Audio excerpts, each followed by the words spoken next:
இப்போ ஏறதுக்கான வாய்ப்பு தான் வந்து கொஞ்சம் இருக்கு ஒரு short term period, especially during this year end. ஏன்னா தீபாவளி இப்போ வந்து கவர்மெண்ட் ஸ்கீம், அதை பற்றி நம்ம வந்து அது ரைட்டு ராங்குன்னு சொல்ல வேண்டிய அவசியம் கிடையாது. ஆனால் தனிப்பட்ட ஒருத்தராக நம்ம என்ன யோசிக்கலாம்னா, இப்போது ரிசர்வ் பேங்க் வந்து அதை எதுக்கு வாங்குறாங்கன்னா ஹெட்ஜிங்காக வாங்குறாங்க, அது ஒரு பாதுகாப்புக்காக வாங்குறாங்க. அப்படின்னும் போது என்கிட்ட பிசிக்கலாக இருக்கிற கோல்டை நான் ஏன் எடுத்துன்னு போய் இன்னொருத்தர்கிட்ட கொடுக்கணும்? அவசியம் இல்லை. கோல்டு மானிட்டைசேஷன் கூட நம்ம எடுத்துகிட்டு போய் கோல்டை கொடுத்துருவோம்னு வச்சுங்க, ஒரு அசாதாரண சூழ்நிலை வரும்போது நம்மக்கிட்ட கோல்டு இருக்காது அதை யூஸ் பண்ணுறதுக்கு. லயன் லயனா டேட்ஸ், இது தரும் ஆரோக்கியம் இயற்கையானது. லயன் லயனா பிரீமியம் டேட்ஸ். உங்கள் சத்யாவில் இப்பொழுது ஆடி அதிரடி தள்ளுபடி. சாப்பிட்டு பாருங்க, டேஸ்ட் சும்மா கெத்தா இருக்கும். Daily double roasted rava, the perfect rava. IBC Tamil நேயர்களுக்கு வணக்கம். இன்றைக்கி நம்மளோட கமாடிட்டி எக்ஸ்பர்ட் சுந்தர்ராஜன் சார் இணைஞ்சிருக்காரு. சார் வணக்கம் சார். வணக்கம் சார். நம்ம லாஸ்ட் டைம் டிஸ்கஸ் பண்ணியிருந்தோம், கோல்ட் ப்ரைஸ் வந்து பார்த்தோன்னா ஷார்ட் டைம்லையும் சரி லாங் டைம்லையும் சரி எப்படி போக போகுது அப்படிங்கிற மாதிரி பேசியிருந்தோம்.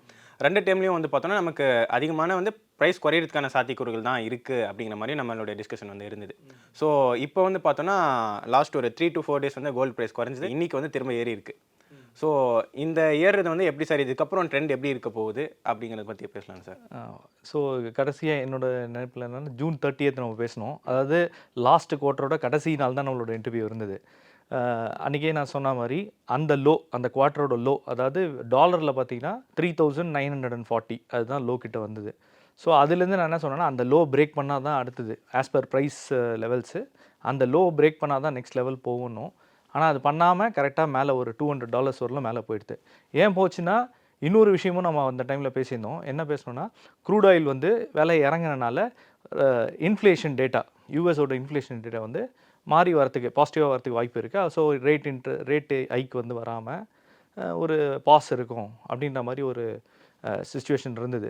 ஸோ ஒரு $200 மேலே போச்சு. கோல்டு வந்து $4000 ஒரு $200. அதே மாதிரி இந்திய தங்கம் விலை பார்த்திங்கன்னா ஒரு $400 வரலும் மேலே போச்சு. அதுக்கப்புறம் திருப்பி கீழே வந்து அதே 13,000 அந்த லெவலில் தான் இருக்குது இப்போ கோல்டு ரேட். ஸோ லாங் டேர்முக்கு தான் நான் சொன்ன மாதிரி அது வந்து ஒரு 11,600 இல்லை அது ஒரு 5 வருஷத்துக்குள்ளே, அது என்ன டைம் ஃப்ரேம் சொல்ல முடியாது, ஒரு 5 வருஷத்துக்குள்ளே அது திருப்பியும் பழைய நிலைக்கே வந்து ஒரு $8,000 இந்தியன் மதிப்பில் $8,000 $2,000 ரேட்டில் போகிறதுக்கும் வாய்ப்பு இருக்குன்னு சொன்னேன். ஆனால் அது லாங் டேர்ம் பெர்ஸ்பெக்டிவ் தான். இப்போ ஏறதுக்கான வாய்ப்பு தான் வந்து கொஞ்சம் இருக்குது. அதாவது கொஞ்சம் ஏறுறதுக்கு, அதாவது ஷார்ட் டைமில் இப்போ நமக்கு ஷார்ட் டேர்ம் வித்தின் 1 இயர்னு வச்சுங்களேன், ஒரு short term period, especially during this year end. ஏன்னா தீபாவளி, போன வாட்டியும் தீபாவளி பற்றி நம்ம பேசணும். எப்பயுமே தீபாவளி போது ப்ரைஸ் இன்க்ரீஸ் ஆகும், கோல்டோட ரேட் வந்து இன்க்ரீஸ் ஆகும். ஸோ அதனால் அந்த இன்ஃப்ளேஷன் இது சம்மந்தமும் இந்த தீபாவளி டைமும் ஒத்து வரனால கொஞ்சம் ப்ரைஸ் இன்க்ரீஸ் ஆகிறதுக்கு வாய்ப்பு இருக்குதுன்னு தான் சொல்லியிருந்தோம். Okay sir. ஸோ அதை தாண்டி வந்து இப்போ இந்த வாரோட இம்பாக்ட் எப்படி சார் இருக்கும்? ஏன்னா திரும்பவும் ஈரானுக்கும் அமெரிக்காவுக்கும் நடுவில் ஒரு வார்க்கான அந்த எஸ்கலேஷன் இன்னும் கொஞ்சம் அதிகமாகிட்டே போகுது, இன்டென்ஸ் வந்து அதிகமாகிட்டே போகுது. அது இல்லாமல் இப்போ சவுதியும் அமெரிக்காவும் வந்து ஒரு டிஃபென்ஸ் ரிலேட்டடான ஒரு அக்ரிமெண்ட் போட்டிருக்காங்க. இது வந்து மிடில் ஈஸ்ட்டில் ஒரு இம்பாக்டை கிரியேட் பண்ணும் அப்படிங்கிற மாதிரியான ஒரு விஷயமும் சொல்கிறாங்க. ஸோ இந்த வார் வந்து நமக்கு க்ரூட் ப்ரைஸில் இம்பாக்ட் கிரியேட் பண்ணும், அது கோல்டில் வந்து ரிஃப்ளெக்ட் ஆகும். ஸோ நமக்கு அது எப்படி சார் இருக்க போகுது இனி வரக்கூடிய நாட்களில்? ஆமாம், இப்போ வந்து அதாவது போன வாட்டி வந்து எல்லாரும் வார் ஸ்டார்ட் ஆகிறதுக்கு முன்னாடி, எஸ்பெஷலி இந்த ஈரான் வார் ஸ்டார்ட் பண்ணுறதுக்கு முன்னாடி கோல்டு வந்து எல்லாரும் வார் ஸ்டார்ட் ஆச்சுன்னா கோல்டு ஏறிடும் அப்படின்ற ஒரு நினைப்பில் இருக்கும்போது 20% கரெக்ஷன் ஆச்சு. ஸோ அப்போ மக்கள் எதிர்பார்க்காத ஒன்று தான் நடந்தது. யூஸ்வலாக சந்தையே, அது கோல்டு சந்தையோ இல்லை ஒரு வர்த்தகம் வந்து எப்படி இருக்குன்னா, மக்கள் எக்ஸ்பெக்ட் பண்ணாத தான் பெருசாக பண்ணும். ஸோ இந்த வாட்டி கூட என்ன நடக்கும்னா, திருப்பி வார ஆரம்பித்தனால எல்லாரும் வந்து ரொம்ப பெரிய லெவலில் இறங்கும், இல்லை இப்போயே ஆல்ரெடி வந்து மீடியாவில் வந்து நிறைய பேர் பேசுகிறாங்க கோல்டு இன்னும் பெருசாக இறங்குன்ற மாதிரி. பட் நானும் சொல்கிறேன், இறங்கிறதுக்கு டைம் எடுக்கும். பட் இந்த quarter June 30th quarter balance, அதாவது 3940 அந்த ப்ரைஸ் டாலர் ரேட்டில் அந்த ப்ரைஸை பிரேக் பண்ணால் தான் அடுத்த லெவலுக்கான இறக்கம் இருக்குமே தவிர 3600 அந்த மாதிரி இறங்குமே தவிர, அது இறங்காத வரலாம். இன்றைக்கி ரேட்டு பார்த்தீங்கன்னா 4200 போயிட்டு 4040 இப்போ நின்றுட்டுருக்கு. ஸோ இது வந்து படிப்படியாக மேலே ஏறி போகிறதுக்கான வாய்ப்பு அன்டில் அந்த இதை கிராஸ் பண்ணுற வரலாம். ஸோ கோல்டு வந்து இந்த மாதிரி தான் கொஞ்சம் ஏறுறதுக்கான வாய்ப்பு தான் இன்னும் அடுத்த 6 மாதத்துக்கு இருக்குது லைட்டாக. அதுக்கப்புறம் திருப்பியும் அது ஸ்லோவாக இறங்கிறதுக்கு இருக்கும். ஆனால் இது ஏறும்னா உடனே எனக்கு கண்டிப்பாக ஏறி தான் ஆகும். ஏன்னா அது நம்ம வந்து டிசைட் பண்ண முடியாது. ஒன்ஸ் அந்த லெவல் பிரேக் ஆகிடுச்சுன்னா மார்க்கெட் கீழே போவோம். ஏன்னா ஓவரால் ட்ரெண்டு கோல்டு வந்து டவுனாக தான் இருக்கும்னு நான் நினைக்கிறேன். Okay sir. அடுத்து வந்து அமெரிக்காவோட அந்த இன்ட்ரெஸ்ட் ரேட் அது இன்க்ரீஸ் பண்ணாலும் ஒரு மாதிரியான ரிஃப்ளெக்ஷன் இருக்கும், குறைச்சாலும் ஒரு மாதிரியான ரிஃப்ளெக்ஷன் இருக்கும் நமக்கு கோல்ட் பிரைஸ்ல. இப்போ அது வந்து எந்த மாதிரியான ஒரு ட்ரெண்ட் இருக்கிறதுக்கான சாத்தியக்கூறுகள் இருக்கு சார்? இல்ல ஆல்ரெடி அதான் நீங்க அதை இப்போ பத்தி பிரைஸ் சொல்லியிருந்தீங்க. பிரைஸ் வந்து பார்த்தீங்கன்னா இன்கரெக்டாக வந்து லாஸ்ட் வார் அந்த சீஸ் ஃபயர் மாதிரி ஒரு மாதம் இருந்தபோது கண்டிப்பாக வந்து இன்ஃப்ளேஷன் கம்மியாகும், ப்ரைஸ் ஏறும்னு க்ரூட் ஆயில் இறங்கிட்டு. பட் இப்போ திருப்பியும் வார் அனௌன்ஸ் பண்ணியிருக்காங்க, லைக் ஒரு பதட்ட நிலை உருவாயிருக்காங்க. அப்போது திருப்பியும் இன்ஃப்ளேஷன், அதாவது ஏற்ற இறக்கமாக தான் இருக்கும், ஒரே மாதிரி போக போகிறதில்ல, ஒரு டிசிஷன் எடுத்து இப்படி தான் நடக்கும்னு சொல்ல போகிறதில்ல. ஸோ இது வந்து ஏற்ற இறக்கங்கள் இருக்க தான் இருக்கும்.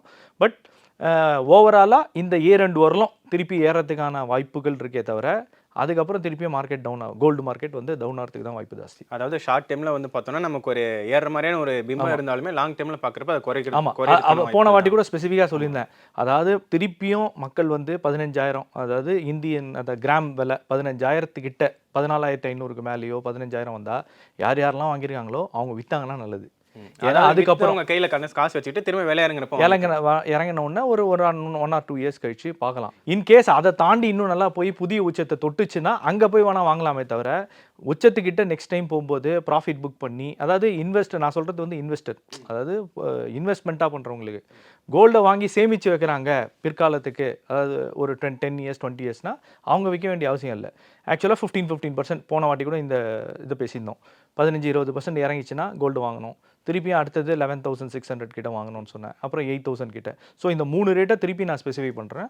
இந்த 3 ரேட்டில் தான் கோல்டு வாங்கணும். அதை தவிர இந்திய மதிப்புல வந்து நீங்க இந்திய மதிப்பில் கிராம் விலை இப்போ 13,000 இருக்கனால இப்போ வாங்கலாம். ஏன்னா அது வந்து 16லேருந்து 13 வந்திருக்கு. இப்போ கொஞ்சம் இன்வெஸ்ட்மெண்ட், அதாவது 3ஆக பிரிச்சுக்கணும். இருக்கக்கூடிய காசு வந்து நம்ம ஆமா, இப்போ 3 லட்சம் ரூபாய் இருக்கு அப்படின்னா இப்போ 1 லட்சம் ரூபாய் இன்வெஸ்ட் பண்ணி வச்சுக்கணும். 11,000 கிட்ட வந்துச்சுன்னா 1 லட்சம், திருப்பி 8,000 ரூபாய் அங்கே போகும்போது 1 லட்சம் போட்டு மீதி எக்ஸ்ட்ராவாக ஏதாவது போட முடியும்னா எவ்வளோ மேக்ஸிமம் போட முடியுமோ 8,000ல போடலாம். ஆனால் அதுக்கு it will take some time. அது அங்கே போகுன்றது கண்டிப்பாக உறுதியாக சொல்ல முடியாது. பட் போகிறதுக்கான வாய்ப்புகளும் அந்த ப்ரைஸ் ஆக்ஷனும் இருக்குது. ஸோ அதனால் கண்டிப்பாக கோல்டு ரேட் அங்கே போகிறதுக்கு கொஞ்சம் நல்ல வாய்ப்பு இருக்குது. ஸோ இப்போ நம்ம பிரித்து இன்வெஸ்ட் பண்ணுறப்ப நமக்கான அந்த சேவிங்ஸையும் வந்து பார்த்தோம்னா நம்ம கரெக்டாக பண்ணிக்க முடியும். ஆமாம், ஆப்பர்ச்சுனிட்டி மிஸ் பண்ண மாட்டோம். சொல்லிட்டு ஆமாம், ஆப்பர்ச்சுனிட்டி மிஸ் பண்ண மாட்டோம். இப்போ ஒருத்தர் 13,000 வாங்கியிருக்காங்கன்னா நான் சொல்கிறது வந்து இன்வெஸ்ட்மெண்ட்டாக பண்ணுறவங்களுக்கு, ஓகே, அதாவது ட்ரேட் பண்ணாமல். இப்போ நான் வாங்கினேன்னா ஒரு 20% ரிட்டர்ன் வந்ததுன்னா நான் எடுத்துருவேன். அந்த ஆளுக்கு தான் சொல்கிறேன். 13,000ல் இப்போது இருக்கிற வாங்கிட்டு இப்போ ஒரு 6 மாதத்தில் ஏறிச்சுன்னா 15,000 கிட்ட வரும்போது அதை வந்து விற்று நம்ம வந்து பணத்தை வச்சுட்டு பின்னாடி இது பண்ணணும். ஆனால் இதே 10 வருஷம் 20 வருஷம் அப்படின்ற லெவலில் இன்வெஸ்ட் பண்ணுறவங்களுக்கு வந்து இது ஒரு நல்ல ஆப்பர்ச்சுனிட்டி. 3ஆக பிரித்து ஒரு லட்சத்தை அந்த மாதிரி பண்ணுறது தான் கரெக்டான ஒரு ஸ்ட்ராட்டஜியாக வச்சுக்க முடியும். Okay sir. அடுத்து வந்து பார்த்தோன்னா இப்போ கோல்டு ரிலேட்டடாக இந்தியாவில் வந்து வைடராக பேசிகிட்டு இருக்கிற ஒரு டாபிக் வந்து பார்த்தோன்னா கோல்டு மானிட்டைசேஷன் 2.0 அப்படிங்கிற பேரில் வந்து புதுசாக ஒரு விஷயத்தை வந்து சென்ட்ரல் கவர்மெண்ட் கொண்டு வர போகிறாங்க. ஸோ அது மூலிமா உங்ககிட்ட இருக்கக்கூடிய நகைகளை வந்து பார்த்தோன்னா நீங்கள் அவங்ககிட்ட கொண்டு போய் கொடுக்கலாம். அது வந்து பேங்க்கில் கொடுக்கலாம், இல்லை வந்து நமக்கு இந்த அடகு வைக்கக்கூடிய நிறுவனங்கள் மூலமாகவும் அது கொண்டு வருது. ஆனால் ஒரு நடவடிக்கை நடந்துகிட்டு இருக்கா சொல்கிறாங்க. இன்னும் நமக்கு அதை பற்றியான ஒரு அஃபிஷியல் அப்டேட் கிடைக்கல. பட் இதை பற்றி பேசும்போது நிறைய எக்ஸ்பர்ட்ஸ் என்ன சொல்கிறாங்கன்னா, இல்லை இது வந்து நமக்கு நம்ம தங்கத்துக்கு வந்து ஒரு இழப்பீடாக தான் இருக்கும், நமக்கு நஷ்டத்தை கொடுக்கக்கூடிய ஒரு விஷயமா தான் இருக்கும்னு சொல்லி சொல்கிறாங்க. உங்கள் பார்வை அதில் எப்படி சார் இருக்குது? இல்லை, நஷ்டன்றதோட ரெண்டாவது நஷ்டன்றது ஒரு பக்கத்தை விட்டுருங்க. இப்போ வந்து கவர்மெண்ட் ஸ்கீம் அதை பற்றி நம்ம வந்து அதை ரைட்டு ராங்குன்னு சொல்ல வேண்டிய அவசியம் கிடையாது. ஆனால் தனிப்பட்ட ஒருத்தராக நம்ம என்ன யோசிக்கலாம்னா, கோல்டு ரிசர்வ்னு ஒன்று இருக்குது. எல்லா சென்ட்ரல் பேங்க், உலகில் இருக்கிற எல்லா சென்ட்ரல் பேங்க் இன்க்ளூடிங் ஆர்பிஐ என்ன பண்ணுறாங்கன்னா கோல்டை சேமித்து வைக்கிறாங்க. எதுக்காக சேமித்து வைக்கிறாங்கன்னா, அதில் போய் இன்வெஸ்ட்மெண்ட்டாக அவங்க பண்ணல, ஹெட்ஜிங்கிற ஒரு ஆஸ்பெக்டில் தான் பண்ணுறாங்க.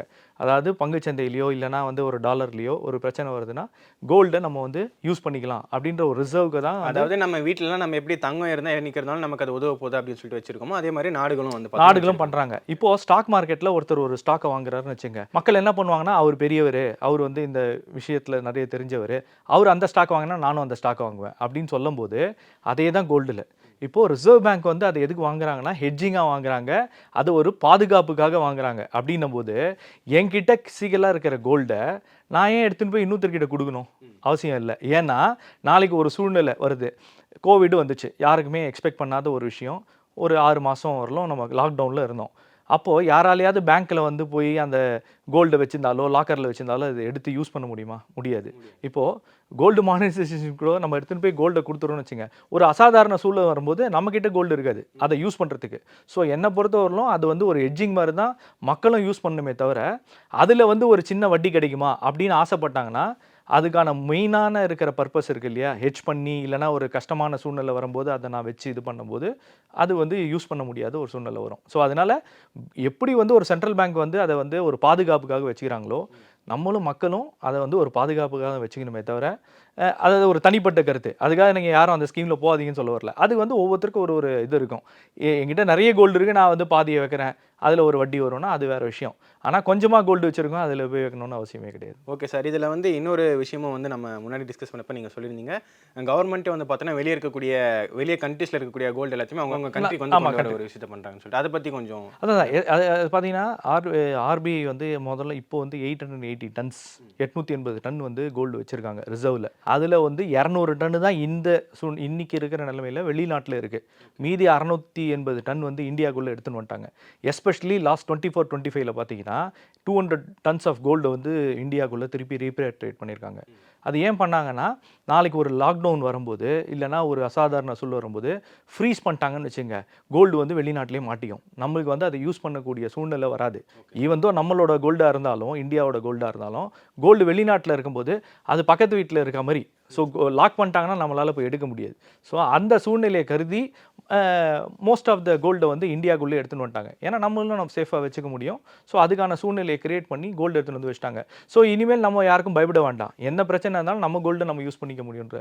ஸோ அதே ஆஸ்பெக்டில் தான் சொல்கிறேன். நம்ம கையில் இருக்கிற கோல்டு நம்மளோட ஃபிசிக்கல் கோல்டு நம்மளோட ஆபத்து காலங்களில் நம்மளுக்கு பயனுள்ளதாக இருக்கணுமே தவிர, அதை நம்ம எடுத்துன்னு போய் இன்னொருத்தர்கிட்ட கொடுத்து அதுக்கு ஒரு 0.5% வட்டி 2% வருஷத்துக்கு வட்டின்னு போய் பார்த்தோன்னா அந்த சூழ்நிலைக்கு நம்ம யூஸ் பண்ண முடியாமல் ஒரு இதுவாக மாறிடும். ஸோ இதில் வந்து பார்த்தோன்னா உங்களுடைய பார்வை என்னவா இருக்குன்னா, நம்மக்கிட்ட வந்து தேவைக்கு இருக்கக்கூடிய தங்கத்தை வந்து நாம வச்சுக்கணும். தேவைக்கு அதிகமாக இருக்கக்கூடியவங்க உங்களுக்கு விருப்பம் இருந்தால் நீங்கள் இந்த ஸ்கீமை வந்து அப்ரோச் பண்ணுறது. ஆமாம், அந்த மாதிரி தான் பண்ணணும். ஆமாம், நான் இது வந்து அட்வைஸாக சொல்ல, இதை வந்து இந்த பார்வையில் சொல்கிறேன். ஆமாம், இது ஒவ்வொருத்தருக்கும் ஒரு மாதிரி பார்வை இருக்கும். ஸோ அதனால அவங்க அதுக்கேற்ற மாதிரி பண்ணிக்கணும். அடுத்து வந்து பார்த்தோன்னா இன்னொரு விஷயம் இருக்குது சார். என்னென்னா, இப்போ நமக்கு இந்தியாவில் இருக்கக்கூடிய இந்த குவார்ட்டர்ஸோட ரிசல்ட் வந்துச்சு, கம்பெனிஸோட குவார்ட்டர் ரிசல்ட்ஸ் வந்துச்சு. ஸோ அதில் வந்து பார்த்தோன்னா சில கம்பெனிஸ் நல்லா பெர்ஃபார்ம் பண்ணியிருக்காங்க அப்படின்னு சொல்லிட்டு அவங்களுடைய ஷேரில் வந்து அது ரிஃப்ளெக்ட் ஆச்சு. ஸோ இந்த சமயத்தில் வந்து நிறைய பேருக்கு இது நல்லா பெர்ஃபார்ம் பண்ணியிருக்கு, இதில் இன்வெஸ்ட் பண்ணலாம் அப்படிங்கிற மாதிரியான ஒரு தாட் வரும். ஸோ அதில் இன்வெஸ்ட் பண்ணலாமா, இல்லை கோல்டில் இன்வெஸ்ட் பண்ணுறது பெஸ்ட்டான ஸ்ட்ராட்டஜியாக இருக்குமா? அவங்கள கோல்டு இல்லை இந்த கம்பெனிஸோட ரிசல்ட் நல்லா இருக்கு, நம்ம கோல்டை செல் பண்ணிவிட்டு அதுக்கு போகலாமா அப்படின்னு சொல்லி யோசிக்கக்கூடியவங்க. ஸோ இப்படி இருக்கக்கூடியவங்களுக்கு வந்து நீங்கள் உங்களுடைய அப்ரோச் வைஸ் என்ன மாதிரியான டிப்ஸ் சார் சொல்லுவீங்க? இப்போ கோல்டு வந்து பார்த்தீங்கன்னா, நான் சொன்னேன் அது ஷார்ட் டேர்மில் ஏறதுக்கு வாய்ப்பு இருக்குன்னு சொன்னால் கூட பெரிய லெவலில் அது வந்து ரிட்டர்ன்ஸ் கொடுக்கறதுக்கு வாய்ப்பு ரொம்ப கம்மி. ஸோ ஆனால் இந்தியன் ஸ்டாக் மார்க்கெட் ஆல்ரெடி கரெக்ஷனில் தான் இருக்குது. இது ஒரு பாட்டம் மாதிரி தான் இந்த கரெக்ஷன் லெவல். ஆனால் இப்போ இருக்கிற அசாதாரண சூழ்நிலை, வார்னாலேயோ ட்ரம்ப்போட டேரிஃப்னாலேயோ ப்ரைஸ் வந்து பெருசாக ஏறலை. ஸ்டாக் மார்க்கெட்டில் அந்த நிஃப்டியோ சென்செக்ஸோ பேங்க் நிஃப்டி அது ஏறாமல் இருக்குது. ஸோ இந்தியன் ஸ்டாக் மார்க்கெட்டை பொறுத்தவரையிலும் ஒரு நல்ல இடத்துல தான் இப்போ அது இருக்குது. ஸோ ஒரு பாட்டம் மாதிரி ஃபார் இன்வெஸ்ட்மெண்ட், ஃபார் பாட்டம் மாதிரி சொல்லலாம். ஸோ ஸ்டாக் இன்வெஸ்ட்மெண்ட் கோல்டா ஸ்டாக்கா அப்படின்னு கேட்டால் இப்போ வந்து ஸ்டாக் தான் பெஸ்ட் இன்வெஸ்ட்மெண்ட்டு என்னோட கருத்து.